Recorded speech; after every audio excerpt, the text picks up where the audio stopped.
Coucou tout le monde, c'est la petite fille moteuse, j'espère que vous allez bien. Aujourd'hui, je vais vous apprendre dans cette nouvelle vidéo comment réaliser des Nutella Bridis en pâte Fimo. Donc voilà, je vous apprendrai aussi comment faire le petit paquet de Nutella Bridis, voilà, parce que je trouvais ça aussi sympa de le faire avec.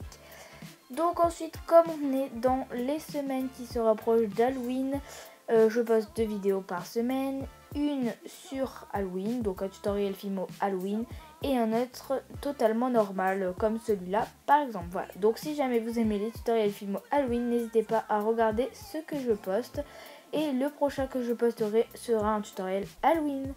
Voilà, donc pour commencer, pour faire les Nutella Bridis, on va prendre de l'ocre, du translucide et du blanc qu'on vient mélanger. Je viens faire un boudin assez long et assez régulier et je vais couper en parties égales.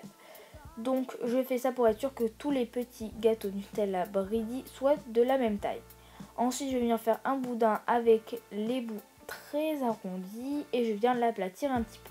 Donc moi je le fais avec mes doigts, mais vous pouvez aussi le faire avec un outil en silicone. Ensuite on va faire les petits traits, donc 2 petits traits au milieu. Et ensuite je viens faire aussi le N, mais au final en fait ça sert à rien de le faire parce que ça ne se voit pas beaucoup.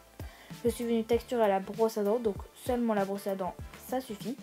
Et ensuite je suis aussi venue creuser à l'aide d'une aiguille ou d'un cure-dent, donc c'est comme vous le souhaitez, l'intérieur pour pouvoir mettre ensuite le coulis Nutella que j'ai fait. Donc pour faire ce coulis, je prends beaucoup de pâte Fimo au chocolat et un petit peu de Fimo liquide.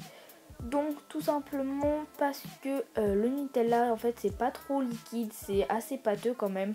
Et je voulais vraiment que ce soit le plus ressemblant possible à du Nutella. Donc j'ai mis surtout beaucoup de pâte Fimo et peu de Fimo liquide pour que ça ressemble le plus et du coup pour que ce soit pas trop liquide.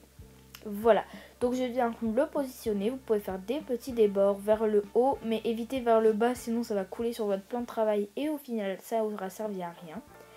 Maintenant on va faire les petits croustillants qu'on trouve à l'intérieur, donc je ne sais pas exactement ce que c'est.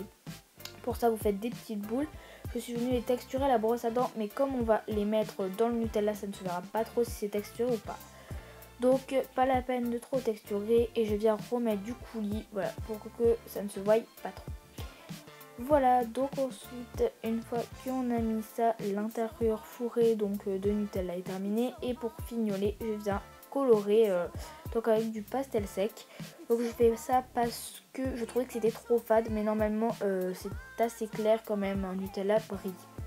Voilà ce que ça va vous donner. Ensuite, donc maintenant, je vais passer au petit paquet. Donc je le fais avec une feuille blanche simple, donc pas canson, voilà, pas cartonné. Vous pouvez après le faire avec une feuille cartonnée sinon. Donc je suis venue faire ce plan, n'hésitez pas à faire pause ensuite pour le reproduire. Voilà, donc ensuite les mesures c'est vraiment comme vous le souhaitez, c'est à peu près approximativement proportionnel au petit gâteau qu'on a fait tout à l'heure. Et ensuite je suis venue faire un dégradé de beige donc sur une partie du paquet. Ensuite avec de la peinture ocre, je viens faire les petits Nutella, les petits Nutella Bridis sur le haut, donc toutes les petites bosses qu'on voit. Je vais écrire Nutella Bridis et je fais d'autres petits gâteaux. Je fais aussi une tasse et du jus d'orange. Et ensuite je suis venue faire des petites écritures parce que sinon c'était trop sain, voilà, donc c'était pas assez réel et en plus de ça ça faisait trop vite. Donc ensuite je viens coller ça à l'aide de colle, donc ça peut être de la colle à papier, de la colle liquide, de la colle glue, c'est comme vous le faites. Je viens plier le haut aussi parce qu'il est plié, en fait c'est pas un pavé, donc ce n'est pas un pavé le petit paquet, c'est comme ça. Et donc ensuite voilà, une fois que vous avez fait cuire tous vos petits gâteaux Nutella Bridis, voilà ce que ça va vous donner. J'espère vraiment que ce tutoriel vous aura plu. Donc maintenant vous savez comment réaliser les petits Nutella Bridis en Fimo. En attendant, donc je vous laisse sur ce tuto et le prochain sera un tutoriel Halloween. Voilà, donc je vous fais un gros bisou. Juste avant, n'oubliez pas de vous abonner à ma chaîne et de liker cette vidéo. Donc gros bisous et à la prochaine.